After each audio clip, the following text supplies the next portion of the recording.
Iran अपनी पूरी ताकत आबनाए हुर्मज में लाकर अमेरिका को एक वाजे और दो टोक पैगाम दे चुका है। वहीं दूसरी जानिब ईरान ने अमेरिका पर सीज फायर वायलेशन का इल्जाम लगाया है, तो अमेरिका ने अब बाज़ाब्ता तौर पर ईरान पर यह इल्जाम लगा दिया है कि ईरान ने सीज फायर की वायलेशन की है। इसी सारे शोर में इस्लामाबाद में होने वाले मुज़ाकरात के हवाले से भी बड़ी खबर आ चुकी है।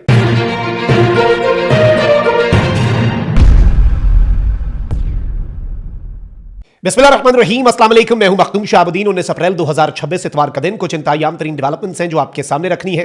नाज़रीन कराम, इंटरेस्टिंग डेवलपमेंट यह है कि एक जानिब मुज़ाकरात के हवाले से डोनाल्ड ट्रंप ने अपनी टीम भेजने का ऐलान किया है, लेकिन इस मरतबा अमेरिका के सदर ट्रंप जो है वो अपने नायब सदर को नहीं भेज रहे। यह मामला क्या है? क्या मुज़ाकराती वफ्द को ट्रंप ने डाउनग्रेड किया है या इसके पीछे कोई और वजह है? यह समझना बहुत जरूरी है। इसमें एक बड़ा इंटरेस्टिंग एंगल है जिसे बहुत से लोग मिस कर रहे हैं। वहीं दूसरी जानिब सीज फायर के वायलेशन के जो इल्जामात हैं वो दोनों तरफ से सरफेस हो चुके हैं, तो बड़ा मेक और ब्रेक सा मोमेंट आ चुका है पाकिस्तान के लिए भी।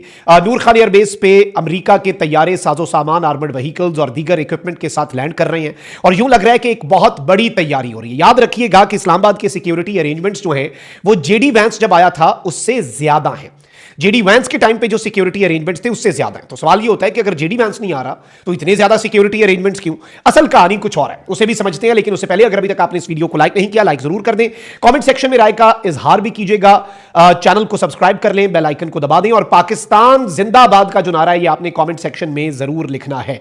नाज़रीन कराम, सबसे पहले तो ईरान के जो स्पीकर हैं बाकर कलिबाफ, उन्होंने ये स्टेटमेंट कल जारी की कि जब एक सीज फायर मुआहिदा था तो अमेरिका ने आबनाए हुर्मज में जो हमने बारूदी सुरंगें बिछाई हुई हैं, नेवल माइंस बिछाई हुई हैं, अमेरिका ने अपना वो माइंस तबाह करने वाला बहरी जहाज, जब जंगी बहरी जहाज आबनाए हुर्मज की तरफ भेजा तो वो सीज फायर की पहली वायलेशन थी। और हमने इस्लामाबाद टॉक्स के राउंड 1 में बैठकर अमेरिका को यह बता दिया कि भाई हम शूट करेंगे और हम इसे तबाह कर देंगे। 15 मिनट के बाद क्या कहते हैं कि हमने आमने सामने बैठकर जब उन्हें बताया तो 15 मिनट के बाद हमें पीछे से खबर मिली कि इनका अब जो बहरी जहाज है वो वापस जा रहा है। लेकिन उन्होंने कहा कि अमेरिका ने सीज फायर की पहली बड़ी वायलेशन कर दी थी, क्योंकि इस्लामाबाद टॉक्स के राउंड 1 से पहले ही सीज फायर तो अनाउंस हो चुका था। अब नाज़रीन कराम, एक और तशवीशनाक चीज ये हुई है कि कल आपको पता है कि परसों ईरान ने आबनाए हुर्मज खोलने का ऐलान किया। ट्रंप ने कहा कि भाई मैं नाकाबंदी जो है वो नहीं रोक रहा, नेवल ब्लॉकेड जारी रहेगा। अच्छी बात है, थैंक यू ईरान, आपने आबनाए हुर्मज खोल दिया। अब ईरान एक बड़ी अजीब सी सिचुएशन में फंस गया। अमेरिका का नेवल ब्लॉकेड ये कहता है कि ईरान के किसी भी बंदरगाह से ना कोई जहाज आ सकेगा ना उधर जा सकेगा। अमेरिका कह रहा है ये तो जारी रहेगा, ईरान का कोई जहाज किसी बंदरगाह से नहीं बाहर निकल सकता या अंदर जा सकता। ईरान के ऊपर पूरा एक कर्फ्यू और उसके समुद्रों में ब्लॉकेड है। लेकिन ईरान जो है वो दुनिया भर के जहाजों को आबनाए हुर्मज से गुजरने की इजाजत दे। ईरान कहता है भाईजान हमें किन नफलों का सवाब है, हम फिर आखिर किधर गए, हमारे पल्ले क्या बचा, हमें इसमें क्या मिला? ये तो इर्रेशनल सी बात है। एक मुल्क है वो कहे कि भाई हम सबके लिए रास्ता खोल रहे हैं लेकिन हमारे पे पाबंदी बरकरार रहे, हमारा रास्ता जो था वो भी बंद कर दिया है। तो ईरान ने कहा नहीं, हम आबनाए हुर्मज दोबारा बंद कर रहे हैं। अब नाज़रीन कराम, कल भारत की शिप्स के ऊपर भी आपको पता है कि जो फायरिंग के वाकयात हुए, अब डोनाल्ड ट्रंप जो है उसने भी ये कह दिया है कि जी ईरान ने सीज फायर की वायलेशन की है और ईरान ने जो बुलेट्स हैं वो कुछ कश्तियों के ऊपर आबनाए हुर्मज के अंदर मारे। और इसमें एक जो फ्रांस की शिप थी वो भी थी, एक फायर फाइटर जो है वो यूनाइटेड किंगडम का था।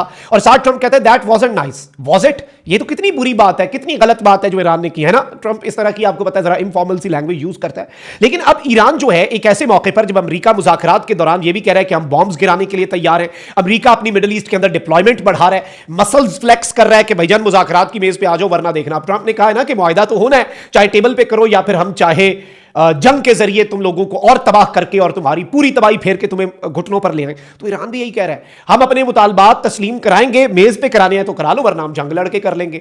अब ईरान ने टिट फॉर टैट करने का फैसला किया और कहा कि अगर अमेरिका अपनी नफरी बढ़ा रहा है, अगर अमेरिका अपनी डिप्लॉयमेंट बढ़ा रहा है तो कहीं से इसे एक सिंबल ऑफ वीकनेस के तौर पर न लिया जाए। तो ईरान ने क्या किया जी, ईरान ने आबनाए हुर्मज पर मजीद बहरी दस्ते तैनात कर दिए हैं और इससे जाहिर बात है अमेरिका, इसराइल और दीगर मुल्क जरा परेशान हुए हैं कि ईरान आबनाए हुर्मज में अपने मजीद बहरी दस्ते, अपनी मजीद, और एक और चीज पहले ही सामने आ चुकी है। अमेरिका कहता है हमने ईरान की नेवी तबाह कर दी। ईरान में दो नेवीज हैं, एक कन्वेंशनल नेवी है, एक आईआरजीसी की नेवी है। जो कन्वेंशनल नेवी है ना उसके पास बड़े बड़े जहाज थे, बहरी जहाज जो अलामती होते हैं, जो कि इतने काम के नहीं थे, इतने पुराने थे ईरान के पास, वो सारे तबाह हो गए हैं। लेकिन आईआरजीसी की नेवी के पास छोटी छोटी बोट्स हैं, खुदकुश बोट्स हैं, गन बोट्स हैं, नेवल माइंस बिछाने वाली बोट्स हैं। और अमेरिकी अखबार ने कहा है कि अभी भी ईरान के पास 70% अपना जो आईआरजीसी की नेवी है उसके पास अपना इक्विपमेंट मौजूद है। अब ये 70% भी बहुत है और ईरान ने सारा आबनाए हुर्मज में तैनात बयानात करना शुरू कर दिया है और ईरान कह रहा है इंजते फिर इंजी सही।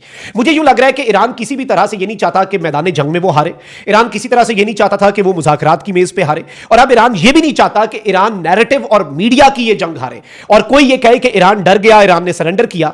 तो याद रखिएगा, चिराग बुझने से पहले फड़फड़ाता भी है। तो अमेरिका जो है उसकी वॉर रेटरिक भी, अमेरिका की धमकियां भी, ट्रंप की तरफ से सख्त बयानात भी और ईरान की तरफ से भी सख्त तरीन मौकिफ जो है, ये पीस डील से पहले एक अपनी पोजीशन बाजे करने का भी एक टूल हो सकता है। इस चीज को जरा ज़हन में रखिएगा कि हम डरे नहीं हैं और इस तरह की चीजें।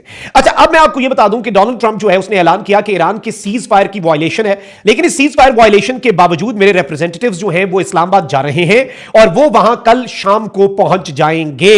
और इस सब में मैं आपको यह बता दूं कि बताया यह जा रहा है कि निगोशिएशंस के लिए, फिर इंपॉर्टेंट चीज यह है कि इसने कहा है कि भाई हम एक बड़ी फेयर और रीजनेबल डील जो है वो आपको दे रहे हैं और हम उम्मीद करते हैं यू टेक दिस डील। अगर आपने ना की तो हम से हर आपके मुल्क का पावर प्लांट, हर सिंगल ब्रिज जो है वो तबाह कर देंगे और अब आपको नो मोर मिस्टर नाइस, मैं अब अच्छा बंदा बन के आपको नहीं दिखाऊंगा, अब आप मेरा दूसरा रूप देखेंगे और फिर मेरे लिए ये एजाज होगा कि मैं वो कर दूं जो करना मेरे लिए बहुत ज्यादा जरूरी है। अब डोनाल्ड ट्रंप ने जो ये अनाउंसमेंट कर दिया है कि मैं अपना वफ्द भेज रहा हूं, ये एक बहुत बड़ी डेवलपमेंट है और मैं कल से ये बात कर रहा हूं, इन सख्त बयानात के बावजूद मुज़ाकरात इस्लामाबाद में होने हैं। इससे पहले भी ईरान की तरफ से आप कह रहे होंगे सख्त बयानात हैं, लग रहा है कि मुज़ाकरात नहीं हो रहे। जब टेम्परेरी सीज फायर की बात थी तब भी ईरान ने बहुत सख्त बयानात दिए, लेकिन टेम्परेरी सीज फायर पे ईरान राजी हुआ। राउंड 1 से चंद घंटे पहले ईरान ने बहुत दबंग बयानात दिए, लेकिन ईरान राउंड 1 में शिरकत की। ईरान की ये एक नैरेटिव की और प्रेशर की पॉलिसी भी है और अभी भी ईरान के जितने सख्त बयानात आए उसमें कुछ लोग जो ईरान की पॉलिसी को बड़ा क्लोजली समझते हैं, उनसे जब मेरी बात हुई तो उन्होंने कहा ये तो अच्छी बात है, ईरान इतने सख्त बयानात दे रहा है, इसका मतलब है कि अगला राउंड होने जा रहा है। अब डोनाल्ड ट्रंप ने एक और बड़ी इंटरेस्टिंग बात की, जो न्यूयॉर्क पोस्ट की रिपोर्टर है, इस्लामाबाद में ही मौजूद है, जिन्हें ट्रंप ने शुरू में कहा था कि इस्लामाबाद में ही रुको, कुछ इस्लामाबाद में ही होगा। बाकी सारे रिपोर्टर निकल गए, यही एक रुकी हुई है, बाकी अब सारे वापस आएंगे, लेकिन she is still in Islamabad, क्योंकि ट्रंप ने इसे डायरेक्टली बता दिया था। इसने कहा है कि स्टीव विटकॉफ और जेरेड कुशनर जो हैं वो आएंगे इस्लामाबाद, जेडी वैंस नहीं आ रहा। अब एक तो इसमें यह है कि स्टीव विटकॉफ और जेरेड कुशनर को ईरान स्पॉइलर समझता है, लेकिन मुझे यह लग रहा है, मेरा एस्टिमेट यह है कि जेडी वैंस को डोनाल्ड ट्रंप क्रेडिट नहीं लेने देना चाहता। खबर भी यही आ रही थी कि पहले एक वफ्द आएगा, वो आकर ईरान के साथ फाइनल डील सेट करेगा, मामला तय होंगे, वो कॉल मिलाएगा कि मिस्टर प्रेसिडेंट आ जाएं, बस अब आप आए और साइन करने बाकी हैं।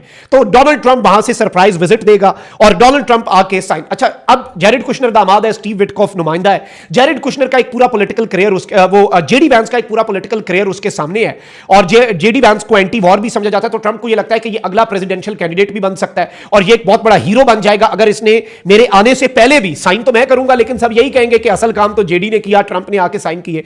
तो दैट इज अ रीजन कि शायद डोनाल्ड ट्रंप जो है वो जेडी वैंस को नहीं भेज रहे।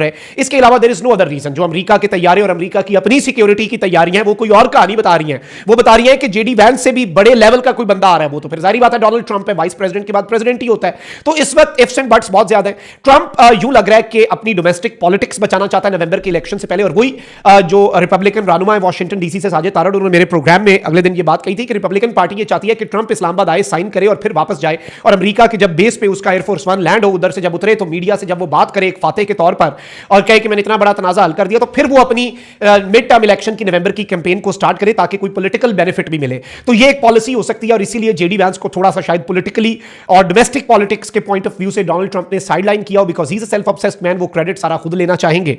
तो ये एक पॉसिबिलिटी हो सकती है। तो इस वक्त सीज फायर वायलेशंस, ईरान की डिप्लॉयमेंट बढ़ रही है, अमेरिका की डिप्लॉयमेंट बढ़ रही है, इस सब के बावजूद मुज़ाकरात होने जा रहे हैं। ये बड़ी खबर है। अगले ब्लॉग में कुछ और डिटेल्स भी रखेंगे। अपना बहुत ख्याल रखें। पाकिस्तान जिंदाबाद।